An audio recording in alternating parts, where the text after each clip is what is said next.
നിങ്ങൾ പണത്തിന് പിന്നാലെ ഓടുകയാണോ? എങ്കിൽ നിർത്തൂ. പണം നിങ്ങളിലേക്ക് വരാൻ ഈ 6 നിയമങ്ങൾ അറിഞ്ഞിരിക്കണം. ലാസ്റ്റ് പോയിന്റാണ് ഏറ്റവും പ്രധാനം. 1.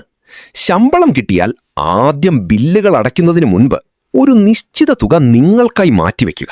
ഇതാണ് സമ്പന്നരാകാനുള്ള ആദ്യ പടി. 2. പണം വെറുതെ സേവിങ്സ് അക്കൗണ്ടിൽ ഇട്ടാൽ വളരില്ല. അത് കൃത്യമായി നിക്ഷേപിക്കാൻ പഠിക്കുക. 3.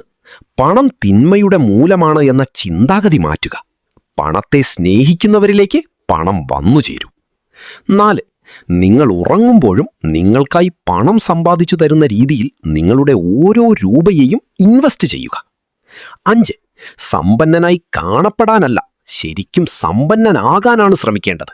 അനാവശ്യ ഷോ ഓഫുകൾ ഒഴിവാക്കുക. 6. നിങ്ങളുടെ വരവും ചിലവും കൃത്യമായി ട്രാക്ക് ചെയ്യുക. പണം അടുക്കും ചിട്ടയോടെയും കൈകാര്യം ചെയ്യുന്നവർക്ക് മാത്രമേ അത് നിലനിർത്താൻ കഴിയൂ. ഇതിലേതു നിയമമാണ് നിങ്ങൾ ഇന്നു മുതൽ പാലിക്കാൻ പോകുന്നത്? കമന്റ് ചെയ്യൂ. ഇതുപോലുള്ള മണി ഹാക്കുകൾക്കായി ബ്രെയിൻ ഹാക്ക് മലയാളം സബ്സ്ക്രൈബ് ചെയ്യുക.